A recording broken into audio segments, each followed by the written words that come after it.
Voilà, dans le cadre des élections municipales de 15 et 22 mars prochains, nous recevons Monsieur Bonte, qui est maire d'Auffargis, maire sortant. Bonjour monsieur. Bonjour. Et vous intervenez au micro de RVE tout simplement parce que vous vous représentez pour un prochain mandat à la tête d'une liste. Et auparavant, avant d'en venir à cette liste, peut-être serait-il intéressant que vous fassiez un bilan sur votre précédent mandat. Volontiers, d'autant que ce bilan, nous l'avons diffusé à la commune, puisqu'il a été l'objet d'une diffusion dans chaque boîte aux lettres. Et en effet, nous avons un bilan dont nous sommes fiers, presque même très fiers. Quels sont les principaux points ? On a vu que vous aviez une mairie totalement rénovée, mais il n'y a pas que la mairie. Non, on a refait la mairie, certes, on a refait le foyer rural, on a refait le socioculturel, la bibliothèque, on a acquis le café du village, puis on a fait aussi des installations pour les jeunes, un mini-tennis. Avec la communauté de Daglo, nous avons fait un city, et puis pour les moins jeunes, on a fait aussi plein d'actions. Voilà.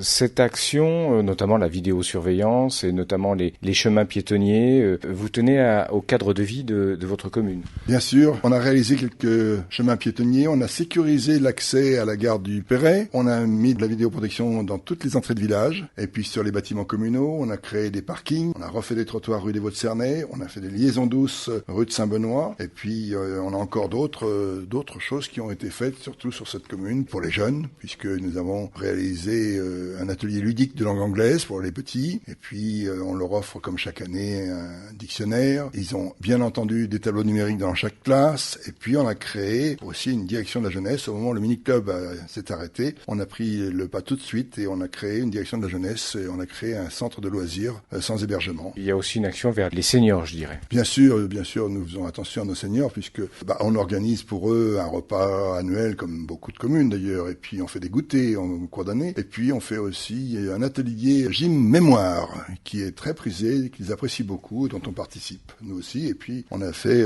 avec la commune des Essarts d'ailleurs la création d'un espace cyberservice qui accompagne les seniors dans les démarches administratives sur Internet et autres. Quels effets ont eu ces réalisations sur la fiscalité communale ? Eh bien, peu d'effets puisque nous n'avons pratiquement pas emprunté. On a emprunté juste pour acheter le café, ce qui fait tout de même que nous sommes encore à 62% en dessous de la moyenne nationale, notre taux d'endettement. Et puis, depuis 18 ans, les taxes foncières, bâties, taxes d'habitation, on n'a pas touché les taux depuis 18 ans. On revient aussi sur le respect de l'environnement. C'est un thème qu'on rencontre dans beaucoup de communes.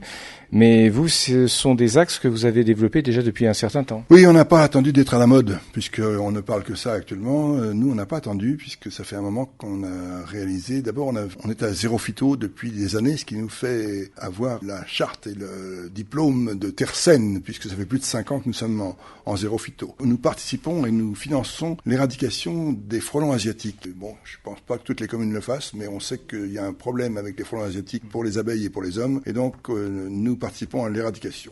On l'a dit, dans les villages fleuris, on vient d'avoir le 4e pétale, c'est extraordinaire, c'est super. Et puis, on a acheté une voiture électrique. On a modifié aussi toutes nos chaudières. Toutes nos chaudières sont à basse consommation, à gaz, alors qu'elles étaient au fioul avant. On éteint la lumière la nuit pour les pollutions. Et puis, on continue à effacer les réseaux, les lignes électriques sur toute la commune. On est quasiment à 80-90% d'effacement du réseau sur l'ensemble de la commune depuis le temps que nous faisons ça. Voilà. Nous soutenons, bien sûr, et nous encourageons le bénévolat, parce que c'est important dans une commune, le tissu associatif doit être soigné. On a un tissu associatif à Auffargis qui est formidable. Et donc, nous organisons un repas chaque année pour les bénévoles, pour les encourager. Puis, on les soutient d'une part on donne les salles gratuitement, évidemment, aux associations. Et puis, on subventionne aussi certaines. On a un super tissu associatif qui fonctionne parfaitement. Et puis, on a fait quelque chose qui était attendu, puisqu'on est maintenant couvert à 70% sur la fibre.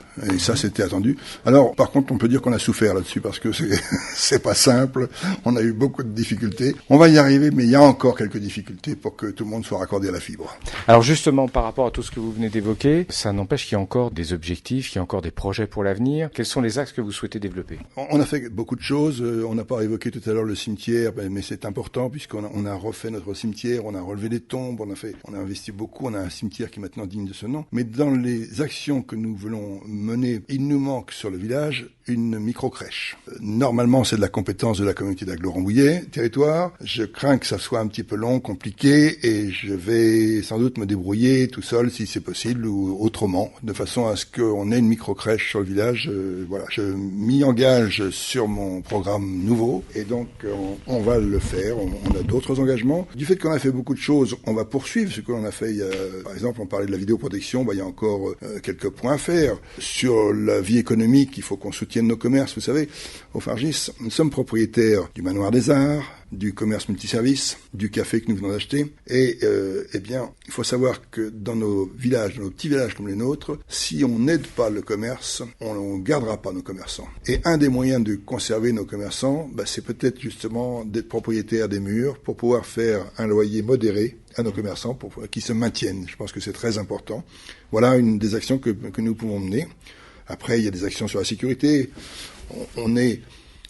La sécurité dans une commune, c'est jamais terminé. On a beau faire des choses, il y a des phénomènes nouveaux qui font qu'on améliore la sécurité. On voit sur la place de l'église, les trottoirs, on a des zones qui sont sensibles et qu'il faut améliorer. On va poursuivre ceci et puis on va continuer aussi sur toutes les centres piétonnes que nous voudrions aménager, favoriser le vélo dans la mesure du possible. Et puis il y a plein de choses à faire. Pour l'environnement, justement. Alors, pour l'environnement, nous pratiquons déjà les tentes différenciées. Nous allons le poursuivre. Je vous le disais, notre commune est terre saine, donc ça c'est bien. Le florissement du village, ça marche pas mal, mais on peut encore l'améliorer. Ça, c'est des choses que l'on peut faire, vous voyez, qu'on peut améliorer. Et ce qu'on peut faire aussi, par exemple pour la qualité de l'eau, on l'a déjà fait d'ailleurs, je le fais chez moi avec une grosse cuve et qui a servi cet été pour arroser les fleurs de la commune. Il faut qu'on garde les eaux de pluie, il faut qu'on les collecte pour pouvoir arroser, bien sûr, on va le faire partout où c'est possible. On peut aussi favoriser les circuits courts, bien sûr, ça c'est une chose évidente qu'il faut faire. Il faut favoriser aussi la réduction de nos déchets. Moi j'avais déjà essayé de réduire un petit peu les déchets dans les cantines, c'est important parce qu'on s'aperçoit qu'il y a du déchet dans les cantines. Il faut y veiller. C'est pas toujours simple parce que quand vous faites des légumes verts aux enfants, eh bien, ils en mangent beaucoup moins que lorsque vous leur faites des frites. Et naturellement, il y a davantage de déchets.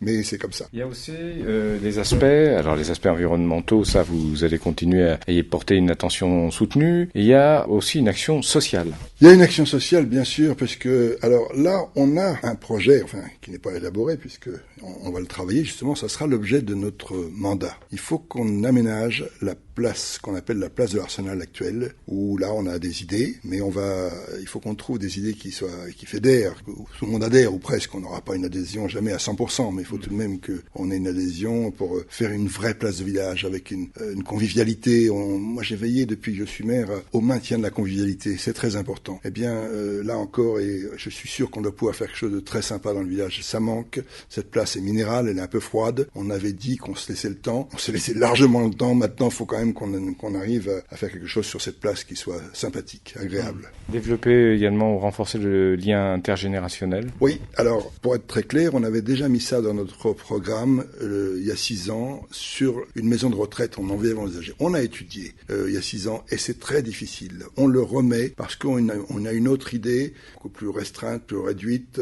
Je ne souhaite pas l'évoquer maintenant, mais on doit pouvoir faire quelque chose en faveur de nos personnes âgées parce qu'il y a aussi une demande et ce serait super. Il faut faire une petite structure au niveau de notre commune. Il n'est pas question de faire une grande maison de retraite. Il y a tellement de contraintes qu'on n'y arrivera pas. Mais autant viser quelque chose de plus petit. Vous avez évoqué la sécurité, l'économie, l'environnement, un instant le social. Tout cela avec un mot d'ordre qui revient à chaque fois que vous intervenez au micro, c'est la maîtrise des finances. Oui, il faut qu'on maintienne aussi ce que nous avons fait depuis 18 ans, avoir l'objectif de ne pas toucher au taux, d'aller chercher un maximum de subventions, de façon à ce que tous nos projets, tout ce que nous réalisons, coûte le moins cher possible à la commune et à nos administrés. Et puis, vraiment, être vigilant au quotidien, vous savez. Je passe parfois pour mes collègues par un radin, puisque quand on tient les budgets d'une commune, il faut souvent dire non pour des dépenses, et donc, et ce qui nous permet d'avoir des finances saines, voire très saines, et on peut voir l'avenir sereinement. grâce à cela. Dans un contexte où les dotations de l'État sont en baisse constante. Ah bah ça, pour avoir perdu, on a beaucoup perdu. Ça, je peux vous dire qu'on a beaucoup perdu. Mais là encore, comme ça a été géré, si je puis dire, en bon père de famille, et qu'on a créé, on a des logements, on a ces commerces, on a tout ça, qui nous procurent un peu de revenus pour la commune. Eh bien, tout ça compense un petit peu les dotations que nous avons perdues, quoi. Voilà. Pour conclure cet entretien, si vous avez en quelques mots à donner des arguments pour que les citoyens, les habitants d'Auffargis aillent voter, d'une façon générale, et puis pour qu'ils votent ensuite pour la liste que vous conduisez, qu'est-ce que vous auriez à leur dire? Je leur dirais que nous avons toujours respecté nos engagements. Toujours, toujours. On ne prend pas d'engagement à la légère. Ce que l'on dit, on le fait. Et donc, tout ce que l'on a annoncé, nous le ferons sans engager des dépenses sanctuaires pour la commune. Et donc, on y arrivera. Je crois que les habitants du village nous font confiance. Je leur demande une fois de plus de nous faire confiance parce que c'est la sécurité. Voilà. Vous pouvez revenir peut-être sur la composition de votre liste? Ah oui, bien sûr, volontiers. Alors, sur la liste, j'ai une partie de mes collègues qui se représentent pas, soit parce que ils en ont assez, soit parce qu'ils ont un âge certain, soit parce que... Et ça, c'est normal, c'est un renouvellement normal, si je puis dire. Et puis, forcément, j'ai des petits nouveaux qui rentrent. Mais j'ai fait attention, comme d'habitude. Dans un petit village, vous savez, chacun voit son trottoir, si je puis dire. Et donc, j'ai fait attention d'avoir une répartition géographique du village bien représentative. C'est important. Une représentation sociologique, c'est aussi important. Et donc, je suis très heureux de l'équipe qui m'entoure aujourd'hui. J'ai une équipe vraiment qui me plaît beaucoup. Ça fonctionne bien. Il n'y a pas de problème. On a travaillé, on a préparé ce programme en commun tous ensemble. C'est vraiment un travail d'équipe qui s'est fait dans la bonne ambiance, mais de façon très sérieuse. J'ai vraiment une belle équipe. Je suis très fier. Monsieur Bonk, merci. Merci à vous.